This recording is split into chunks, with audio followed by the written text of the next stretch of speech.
This is an initiation into really, really deep esoteric material that has been hidden from humanity for millennia. Why is this knowledge hidden away from people? To what ends? The knowledge of the occult is not commonly known. That's why it's not the exoteric. It's not given to the masses. It's the esoteric. It is reserved for the few. And there's a reason for that. It's been deliberately hidden away and kept from the general public in order to create and maintain a power differential. Because if someone else is an extreme level of knowledge, they know how something works, like something as trivial as how human consciousness works, how human motivations work, how human perceptions work, how human beings can be manipulated. Somebody has deep knowledge of that information, and there's a whole bunch of people who have not one iota of how that works. What kind of a number do you think somebody can do on people like that? From my years of being inside occult traditions that are very, very dark, I'm telling you, this is what they don't want you to know. So what this presentation constitutes is a master key that unlocks all the locks to all the doors on all the cages.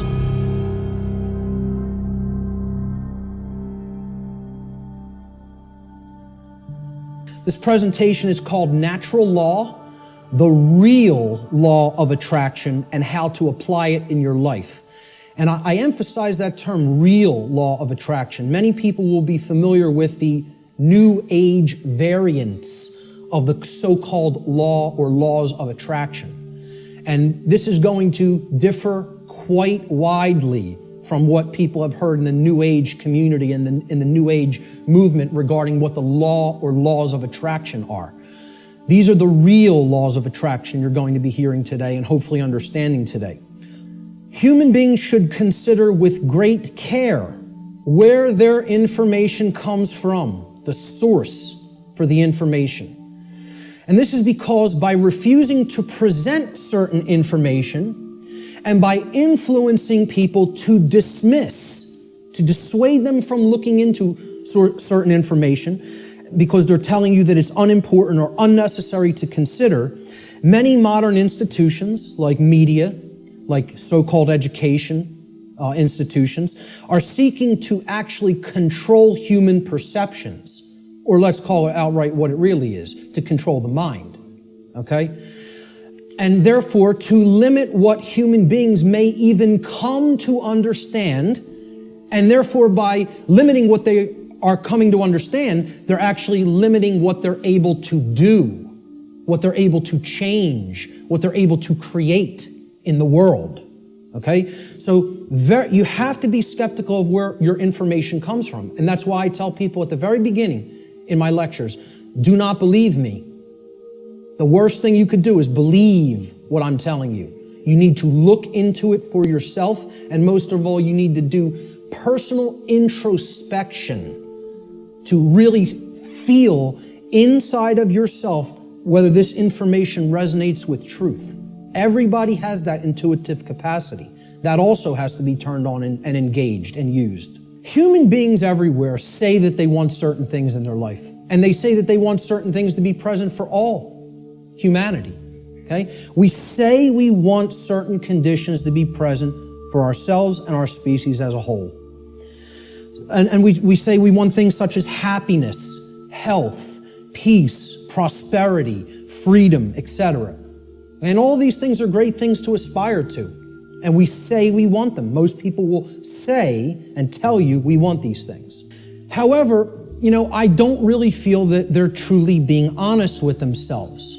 Okay? They'll say they want them, but then when you tell them, well, those aren't automatic conditions. They don't just magically manifest.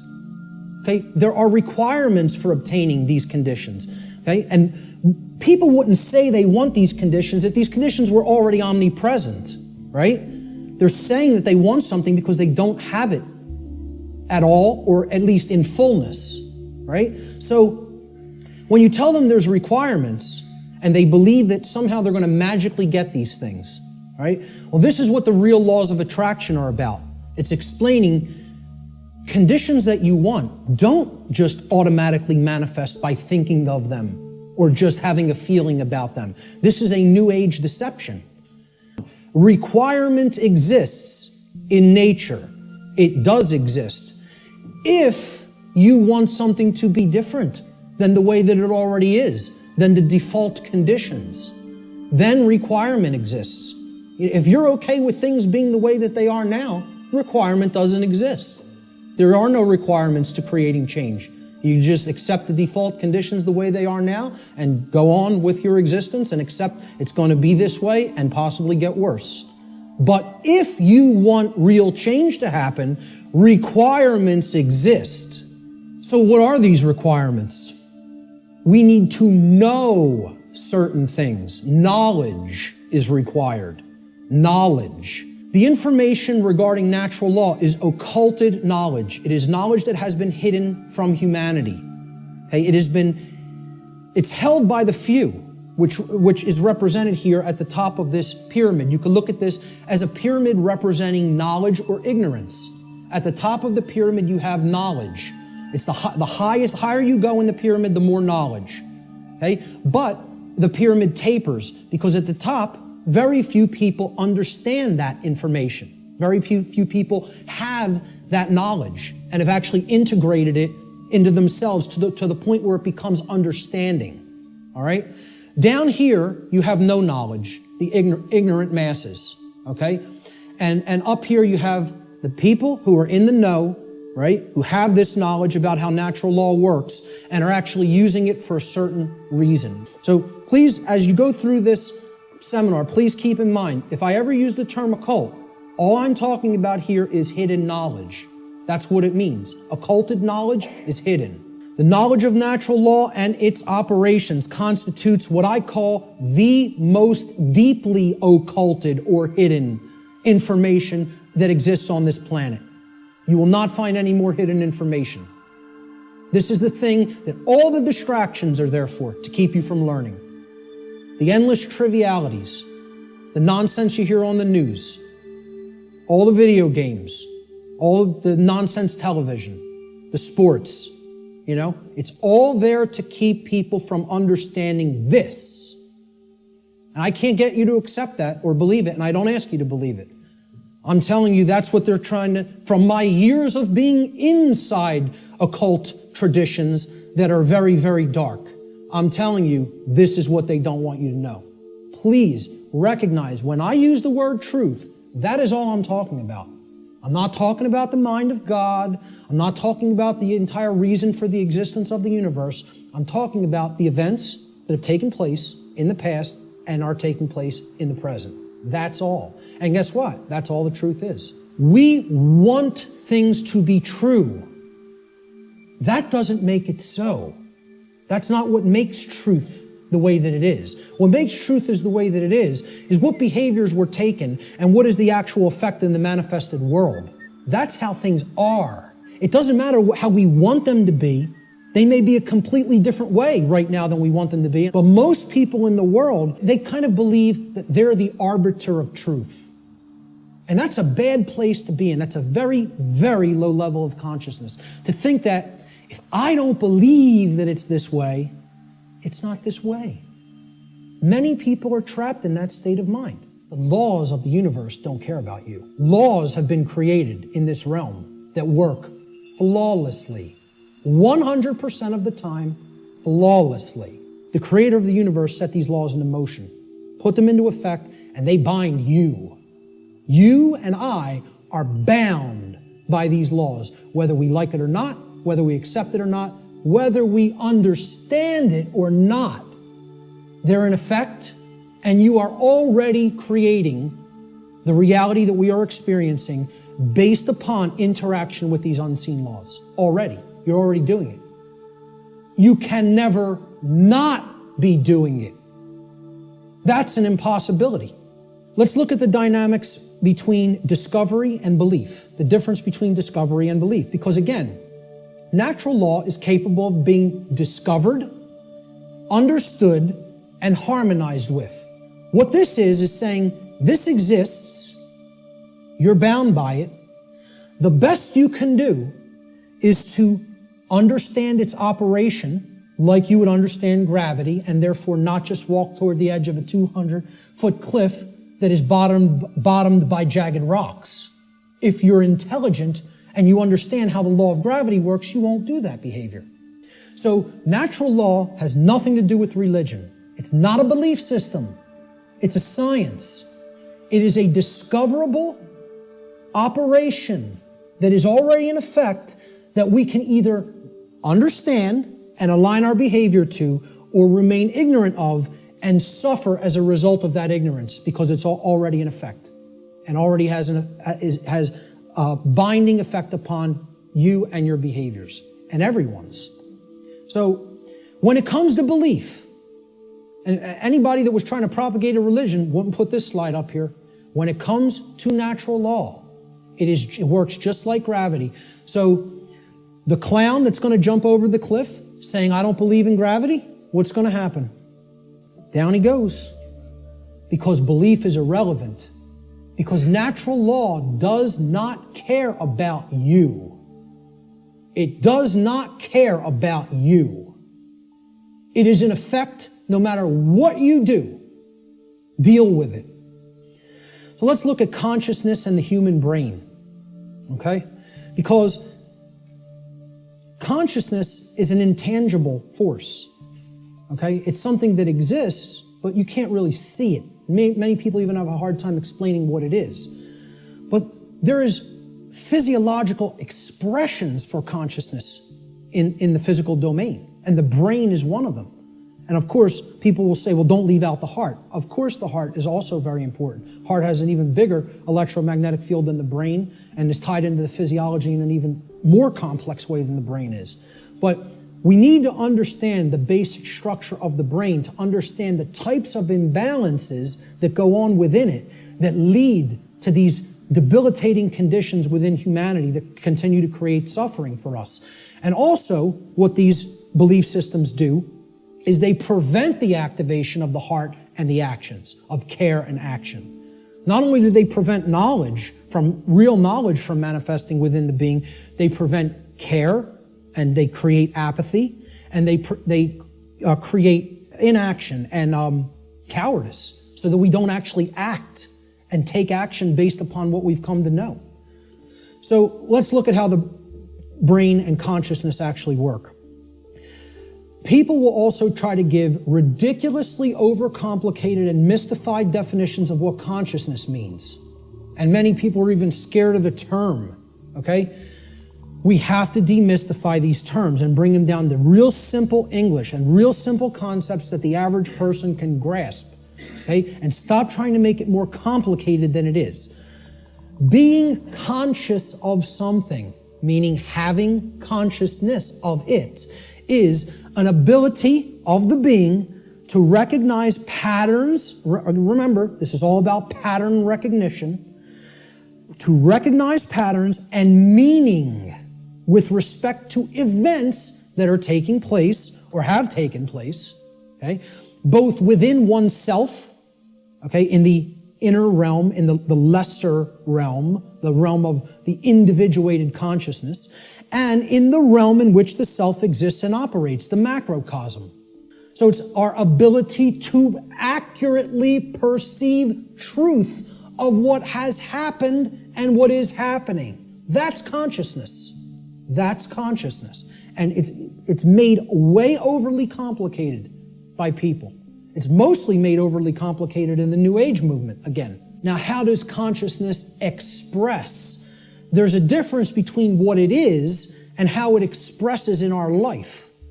Consciousness expresses. I ask people, just tell me, what are the ways you could ever make yourself known to any other being?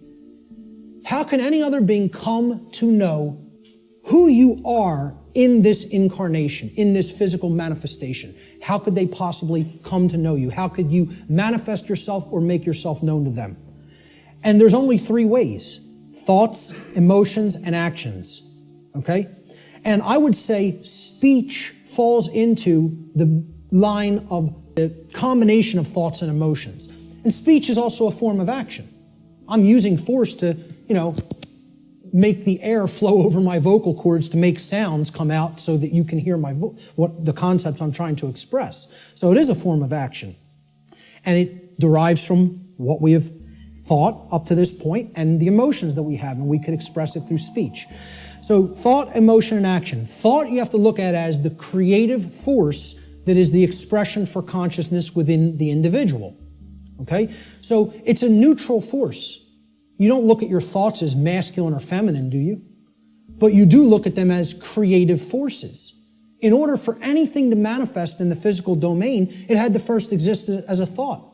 This computer, somebody had to envision all the parts, how it works, how it's put together. Okay? This camera equipment, the clothes you're wearing, the seats, everything that exists had to first exist in the realm of thought. Had to. By law. Then it comes into physical manifestation through action. Your emotions are a polarized component, you could look at it as. It is a feminine aspect of consciousness. Because other people don't feel your emotions, they could perceive or sense them. You're the one who's feeling the emotions in your physiology. It's an internal expression. You feel emotions inwardly, inside in the physiology. Hence, this is a feminine expression for consciousness. It is something that is not externalized and put out. It is something that is felt within. So the emotions in the mind-body-spirit connection are the spirit in which we do something. Okay, so that's the feminine force or the spirit. Of course, thoughts are within our mind, hence that's the mind component of the consciousness. Then there's a marriage between them. Okay, so you could look at thoughts as the creative essence, which then blends with or marries to the feminine. Now, see, we're getting into a notion that is taught in many different religious traditions. It's called the Trinity. And I challenge anybody, go and look in any of the trinities that exist, in any of the religions. You can go back to Babylon. You can go to the Indus Valley traditions. You can go to the Egyptian and Cometian traditions, the Christian traditions. Every single religious tradition that has talked of a Trinity, okay, it is always a Father Creator, a sacred feminine figure, okay, of some kind that the Father then impregnates or inseminates in some form. And then from that offspring is born a male child. Always. Okay? What we're talking about here is the Father being the mind, the creative essence. Then the spirit or the emotions being the sacred feminine essence. Okay? Or the Holy Spirit, the emotions. And then the child, the male child, is behavior. It is the active or masculine principle that actually interacts with the physical world to change it. And hence, that is the only way to actually save ourselves. The nature of a human being is that a human being is programmable. Our nature is that we can be programmed. And there's another thing, that's another thing people don't want to hear.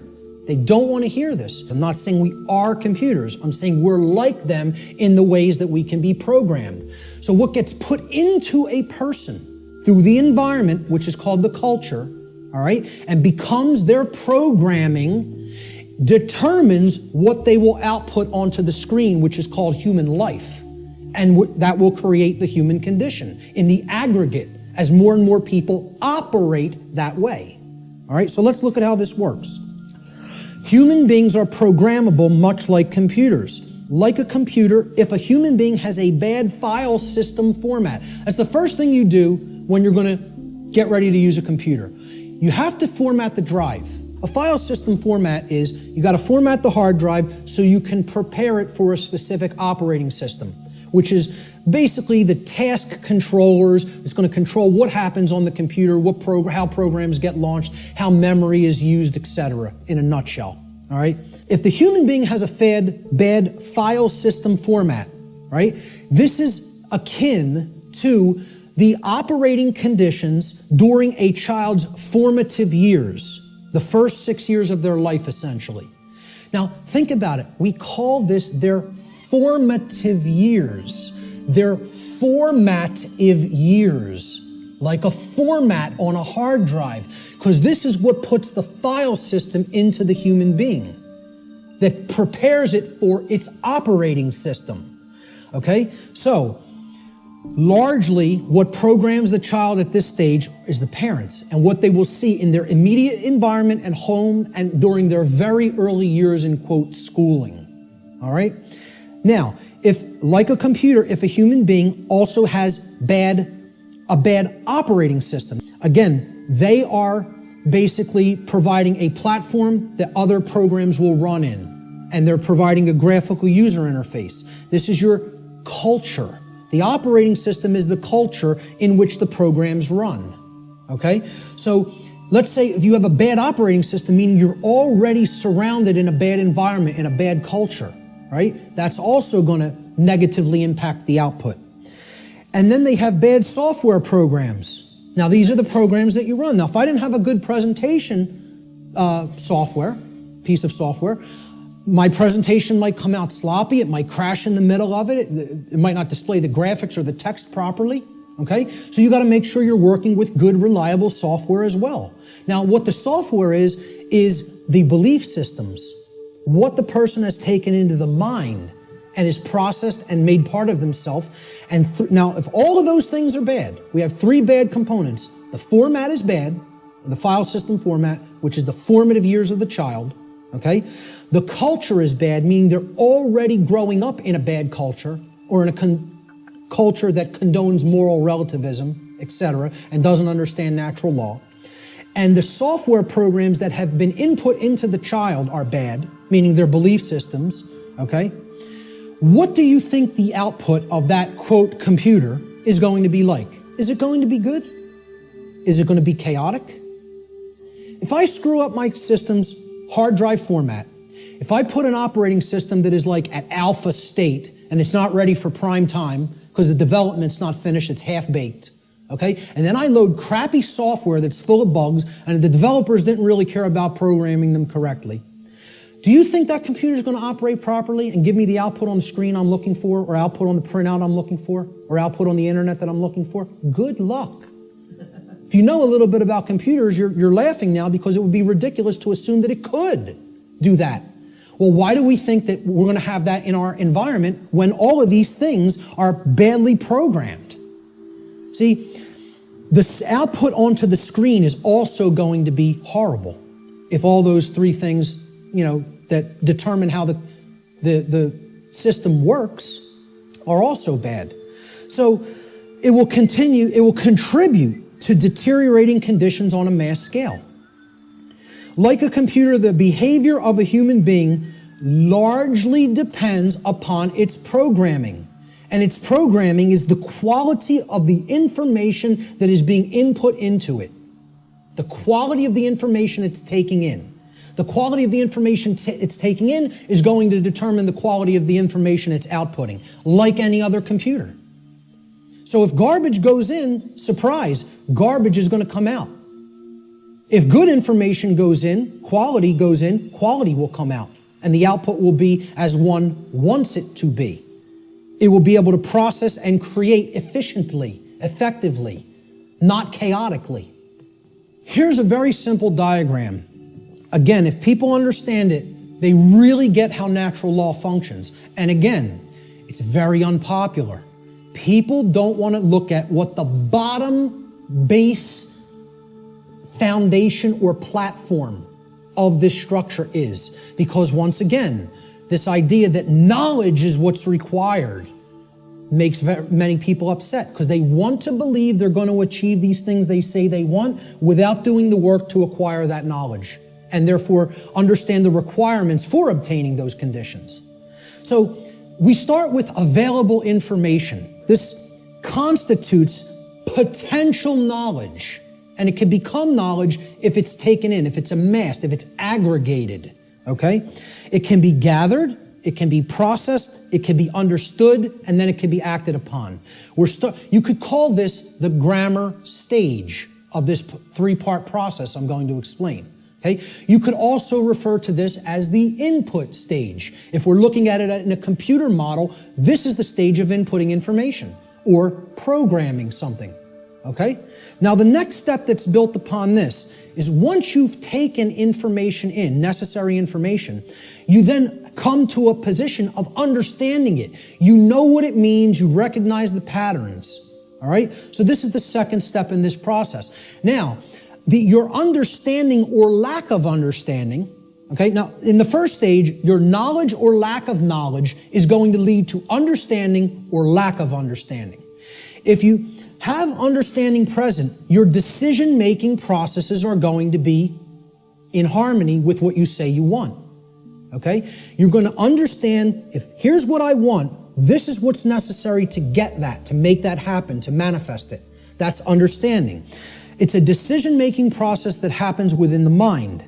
These processes take place in the human mind and are chosen by each individual based upon available information. So again, you can see if information is held back, if it is occulted, or even if it's just people are dissuaded from taking it in because people will say, no, there's nothing there, there's nothing to it, right? You could see how they'll never get to this step. They'll never understand. They'll never get to the second level of creating our reality.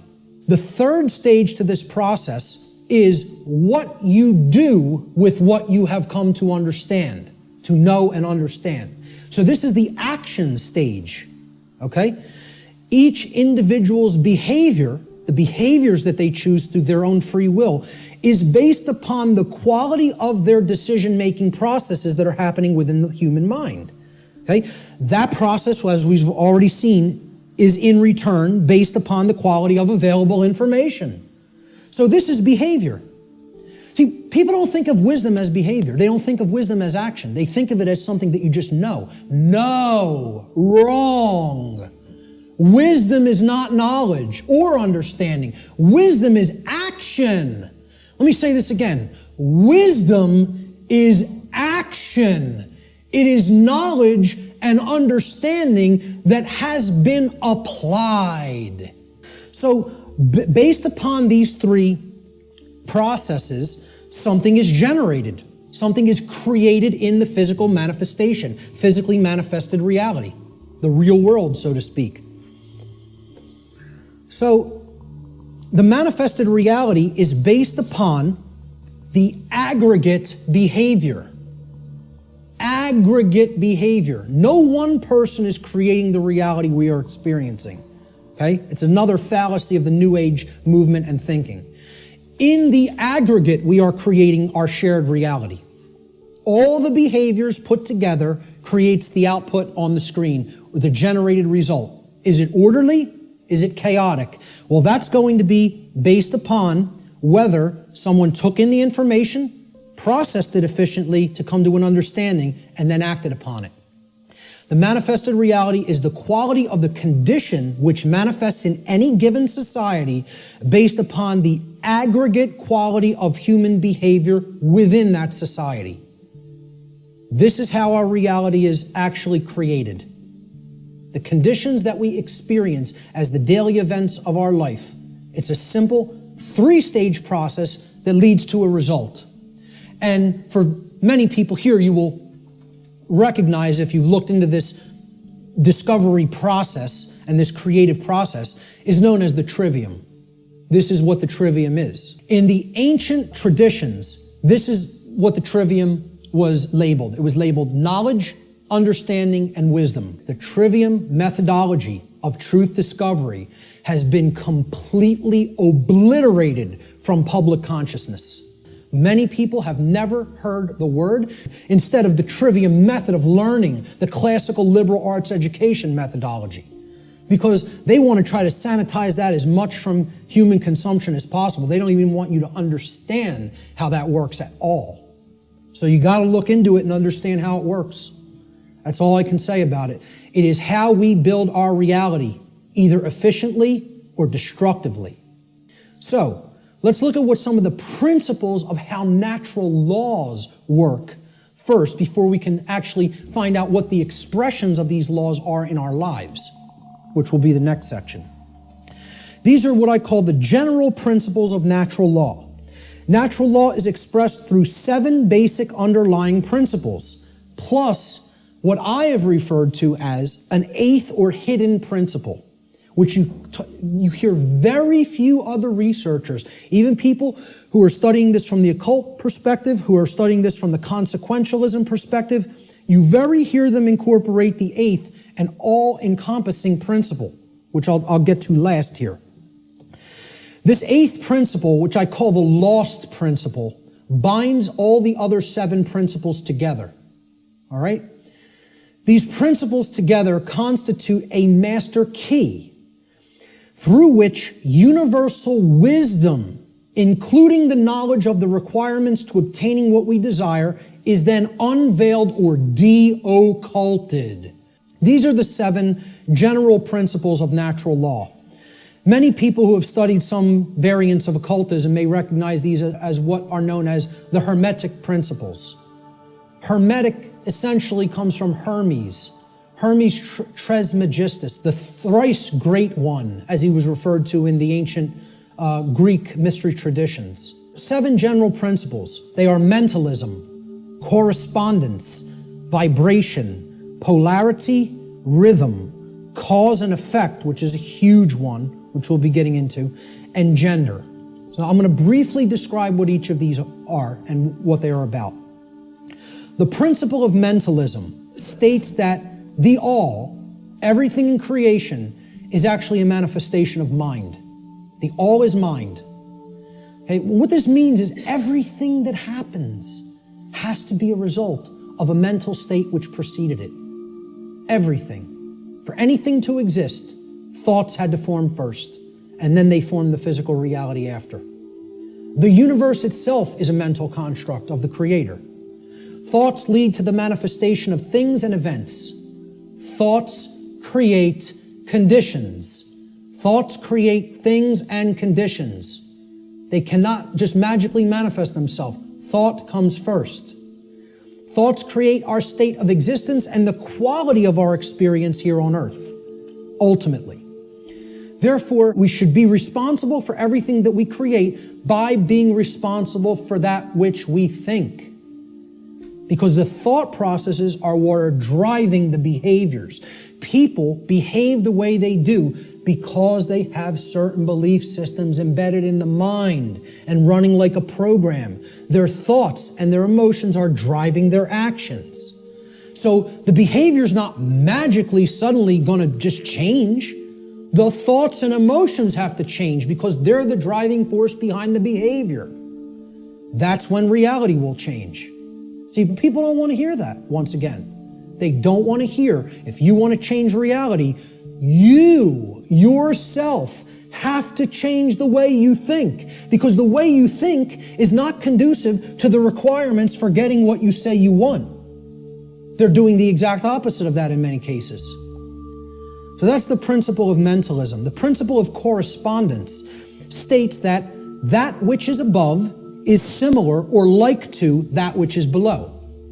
So what this means is that which is below, and that which is below is like to that which is above. It's a mirror, okay? The above is like the below is like the above, all right?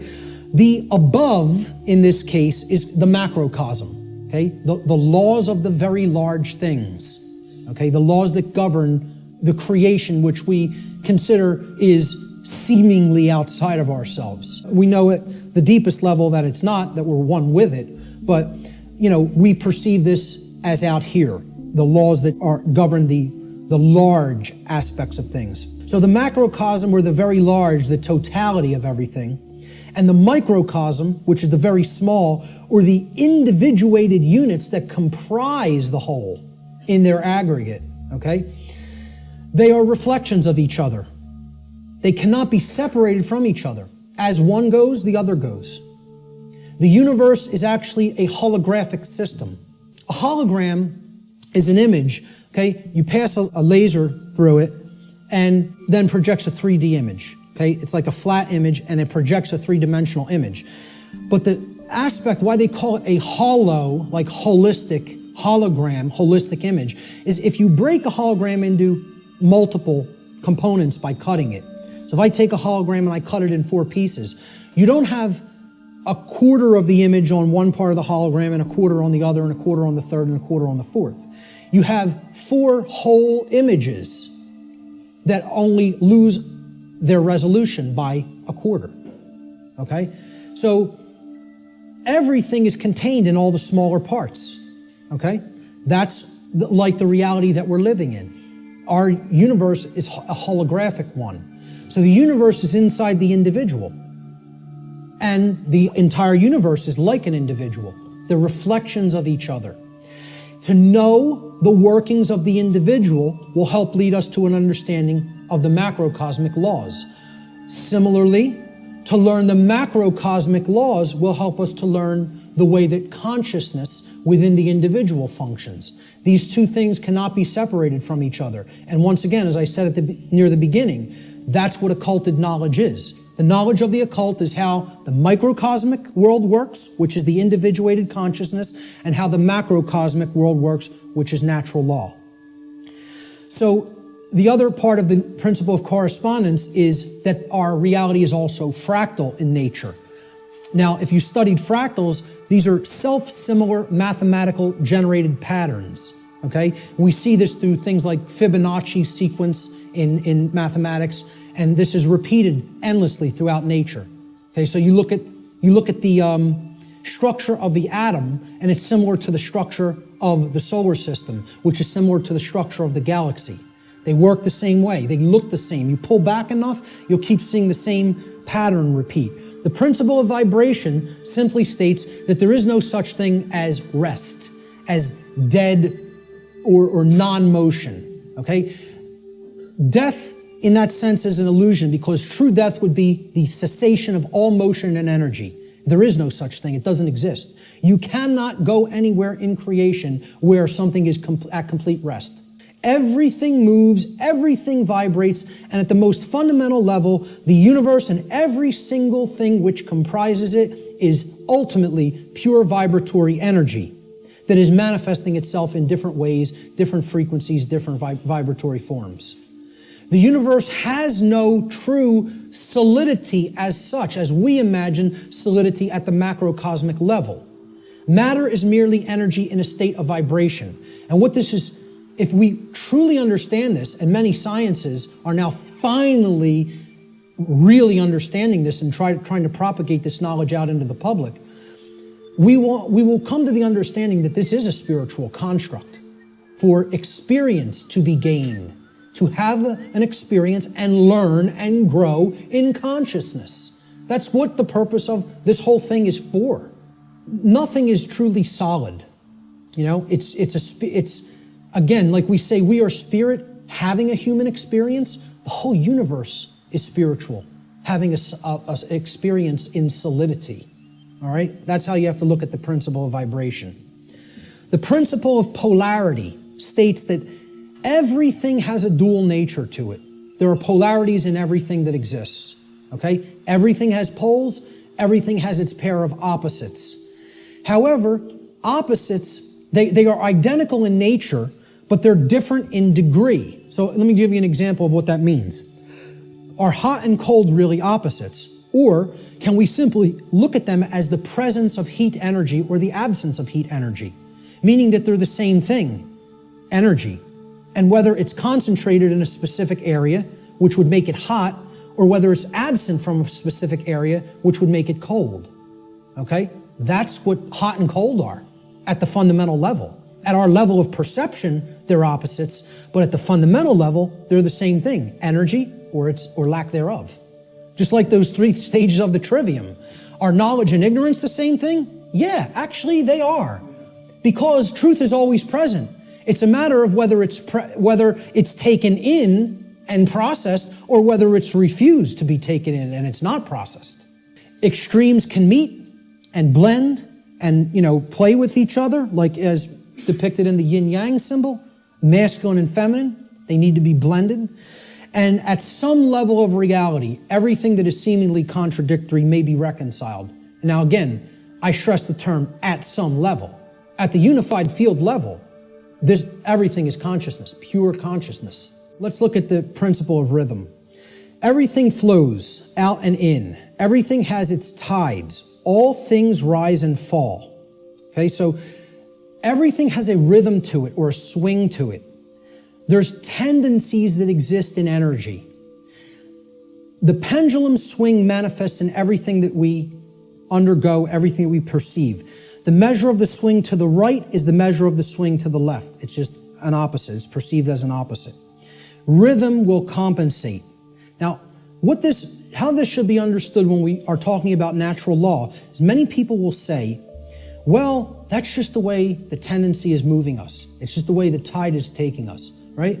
But that's not really accurate, okay? We can't look at these things as that the rhythms are set in stone and it has to be this way now, right? One of the things that a lot of the Hermetic tradition taught regarding these laws, these principles, were they can be overcome by higher levels of consciousness. Okay, this one was one of them. Rhythm is a principle that is a tendency for something to swing a certain way.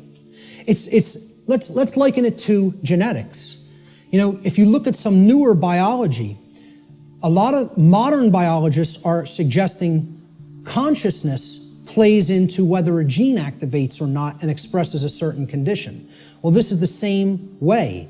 There's something that can be done about the swing or the tide, okay? Let's look at it as you have a boat. You want to row the boat out to sea, right? You have to get past the tide. You have to get past the breakers and the waves. And if that tide's really strong at high tide, it's going to be very much more difficult. You're going to have to expend more energy to get it out to sea.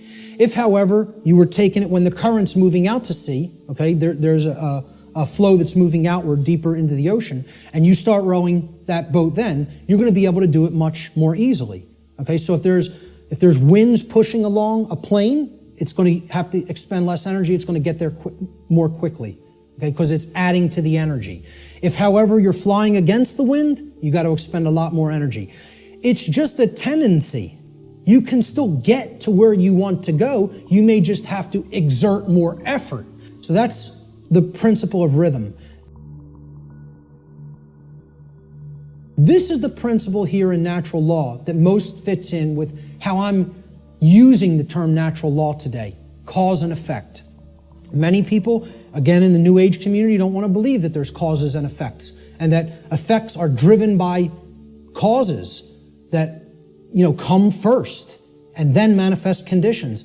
So the principle of cause and effect simply states that every cause has its effect and every effect has its cause. Every single thing that occurs happens according to law. All right? Chance is a name for law, a law not recognized. There are many planes of causation, but nothing escapes the law. So again, is there free will? Yes, there is free will. But is there free will to ignore law without consequence? No, there is not. That's the limit of free will. Free will is operating within boundary conditions that I'm referring to as natural law. It's a series of laws, actually, okay? Free will operates within these parameters or boundary conditions that cannot be exceeded or gone beyond without consequence. Oh yeah, you can break natural law. Yes, you can break it, but you cannot break it without consequence. You cannot break it without consequence, negative consequence. And that's why this body of knowledge has in the past been referred to as consequentialism. It is the knowledge of how consequences are generated by our free will decision-making processes within the boundaries of natural law. So this is the law of cause and effect, the principle of cause and effect. And I think this image, I was searching for images that encapsulate cause and effect, and I found this cartoon, and I think it does it brilliantly. Most of all, because will the effect happen immediately? No, it will not happen immediately. There is a time lag. You set the cause into motion. The universe is going to intelligently bring to you, through a rearrangement of all the dynamics that it needs to rearrange, the effect of what you've generated by setting that cause into motion. And there is a time gap between the cause going into place and the effect coming around and hitting you.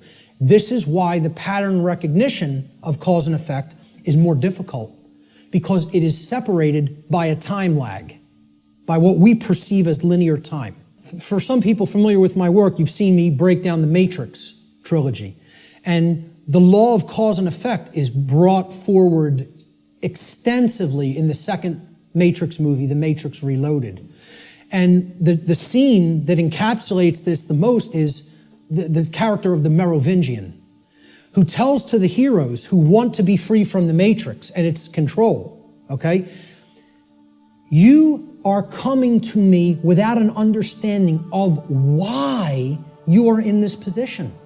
You don't understand the causal factors that have led to the current conditions that are in place. Therefore, you are coming to me with no power to affect change. You are powerless.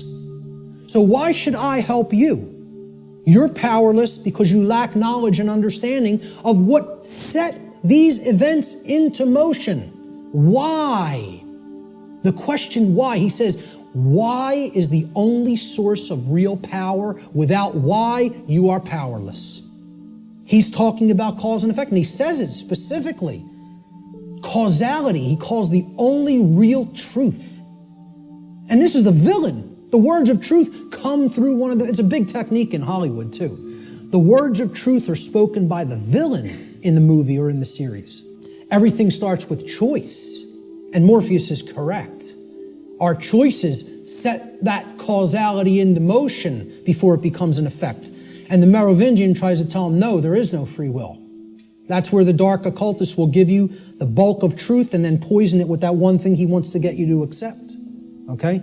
So the next thing that needs to be understood is the two planes. All right? There's the plane of effects and then there's the plane of causes. No power to affect any change lies on the plane of effects, which is the physical manifested reality. Again, what already is, nothing can be done about. What already is, you cannot change. You cannot change the past. You can change what it is starting now and make sure that it gets changed in the future. But right now, what is the truth, and all you could do is accept that or reject it. You can't change the past.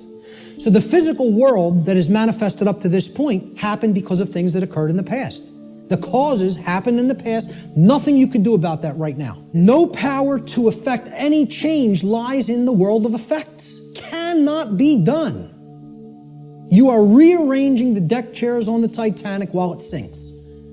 You're not creating any change doing those things, because the underlying causes aren't changing. And the underlying causes are how we think, how we feel, and how we behave. And no one wants to look at that. They want to think all those things can stay in place and I can magically get what I want. I want to keep my hand over the fire, but I don't want it to burn and blister. Well, enjoy. See, find out what you get when you do that, because that's what we're doing when it comes to natural law. The final principle of the 7 principles of natural law, at least the formalized ones, are gender. Gender exists in everything. Everything has its masculine and its feminine components or principles. We've already seen that when it comes to the human brain, consciousness, worldview, etc. Gender manifests on all planes of existence: spiritual, mental, physical, everything. Okay? Very simple concept. What I want to briefly talk about is mental gender. Mental gender is the state of coexistence between the masculine and feminine aspects of the mind. Our left brain hemisphere largely facilitates the masculine aspects of the mind, or the intellect, logic, analytical thought, linear thought processes, while the right brain hemisphere largely facilitates the feminine aspect, or intuition, meaning creativity, compassion, and holistic thought processes. This next section is what I call the lost principle. This is the 8th principle of natural law, which binds all of the other principles together. Okay? It is what I would call the encapsulating principle. Okay? It's the container inside which all the other principles fit very nicely and neatly. However, it's lost. Here's the 8th circle, the seed of life. Now, what happens from a seed? It grows. It generates something. It creates something. A seed has an outer casing, an outer shell, okay? Then if you're going to get to the inner core of it that contains all of the creative, genetic, generative material, okay, that shell has to be there and intact. You break the shell of the seed, the creative essence of the seed is going to be gone. Now, what is that principle? Here's what that principle is. It's the 8th, or what I call the lost principle. And it's the thing that has to be present in order for any change to manifest itself. And it is not what most people think of it as. Even when I tell you what this is, I guarantee you there will be an inaccurate connotative meaning for what people think this means. Okay? Here's what the 8th principle is. It is known as the generative principle, or the principle which governs creation, which actually is the causal factor that goes into effect and generates the result that we say that we want. But what's the real term for it? Care. This means, what are you giving attention and helping to grow? What are you focusing upon? Because what focus you're focusing upon, that's what's ultimately getting generated, getting created, and growing. And this doesn't mean be ignorant of what's going on in the world and don't look at anything that's negative because you're going to feed that and give power to it. That's not what it means. Okay? That means, you know what you're feeding? In that instance, if you want to do that, you're feeding ignorance. And that's what's going to grow. It's the exact opposite that the New Agers want you to believe that it is. By ignoring the negative, you are ensuring that more of it occurs. You are fueling it by ignorance, ensuring that it grows and takes over. Okay? What care has to be looked at here as is, this is what you're giving your energy to. This is what you're focused upon. This is what you actually care enough about to do, to spend your time on, to put your attention on, to manifest in the world. That's what I'm talking about as care. Here's how it actually operates. The lost principle is the dynamic of care. What we care about on a day-to-day basis acts as the driving force of our thoughts and actions. What did I say we need to develop? The heart, mind, guts, right? Heart, mind, guts, in that order. Care comes first. You got to care enough to know, to develop the knowledge, okay? Then you got to act on it and put it into practice. Apply it. So that's the order. Heart, mind, guts. Care, knowledge, action. Those are the steps, okay? And all three of those have to be in place. All three. That's what unity consciousness is. It's unifying thoughts, emotions, and actions. The three aspects of consciousness, such that there is no contradiction between them. What we think, how we feel, and how we act are one and the same. There's no contradiction. That's unity consciousness. Therefore, okay, since care is the driver of our thoughts and actions, it ultimately can be seen as the generator of the quality of our shared experience here on the earth. Care is what generates the whole thing. Hence, it has been called the generative principle. Liken the heart to a pump in the body. Well, what does a pump do? It's a generator. It provides energy. It moves the life force through the blood in the body. In every ancient tradition, they talk about the life force being in the blood. The heart is what pumps that through the whole physiology and enables us to continue to sustain life, okay? The heart is the generator, it's the pump. It's the center of the being. As important as the brain is, which we just talked about the importance of it, the heart is ultimately what's generating the experience, because what we care about determines what we think about on a daily basis most of the time, and therefore how we behave, all right? So, This principle has often been referred to as the generative principle. Is anybody familiar with the compasses and square symbol of Freemasonry? With the G in the middle? Well, that's what the G stands for at the highest level. They'll talk about many porch masons. These are the esoteric masons that are given the teachings of the profane and they think they're in the know, okay? They're given the information, well, this only means geometry, it only means God, etc., okay? One of the things they'll tell you it means at a slightly higher level is that it means gnosis, knowledge, okay, which we saw the meaning of in Greek earlier. At a higher level, at illuminated levels of Freemasonry, which are above 32nd degree, they will give you what the real meaning of the G inside the compasses and square is. And it is the generative principle. It means Genesis, creation, okay? And yeah, you can tie that right back to God. I'm not saying those things are different. And the forms that get created in the physical manifested world are geometric forms. So it is geometry as well. It's all these things. But at the highest level, it's the generative principle. That's what that G really stands for in esoteric Freemasonry. Okay? It's called the generative principle because that means to create. It comes from, the word generative comes from Latin. The verb generare, as we've already talked about, means to create. The generative principle is what we create through. And it's lost because people don't care. They don't have care. Hence, it's the lost principle.